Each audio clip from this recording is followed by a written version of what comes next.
শত বছরের পুরনো বট গাছ দেখছেন, শত বছরের পুরনো বট গাছ। তাই বলে এটারে বট গাছ মনে করেন, এটা কাঁঠাল গাছ। এইটা হচ্ছে শত বছরের পুরনো বট গাছ। দেখেন কি বড় একটা বট গাছ, চারিদিকে ডালপালা ছড়িয়ে আছে। ডালপালা কত দিক থেকে কোথায় গেছে আল্লাহ জানে। দেখছেন চারিদিকে ছড়িয়ে আছে বট গাছের ডালপালা। এই হচ্ছে গাছটা।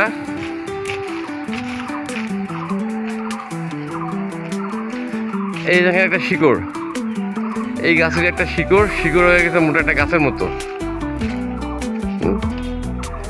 কত বড় শিকড় দেখেন, হাত দিয়ে ধরলে বোঝা যাচ্ছে শিকড়টার সাইজ কত বড়।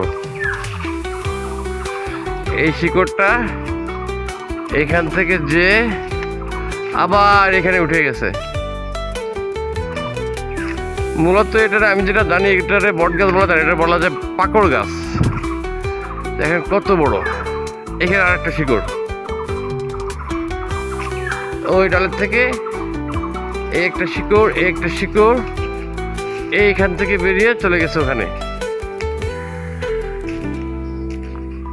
কত বড় একটা বট গাছ।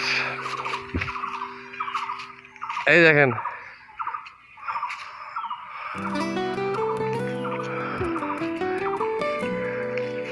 বট গাছে দেখা গেছে কত বড়। দেখেন ক্যামেরায় ধরতেছে না, এত বড় সাইজ। শত বছরের পুরাতন একটা বট গাছ। আর এটা হচ্ছে মন্দির, কালী মন্দির। কালী মন্দির গায়ে লাগানো বট গাছ।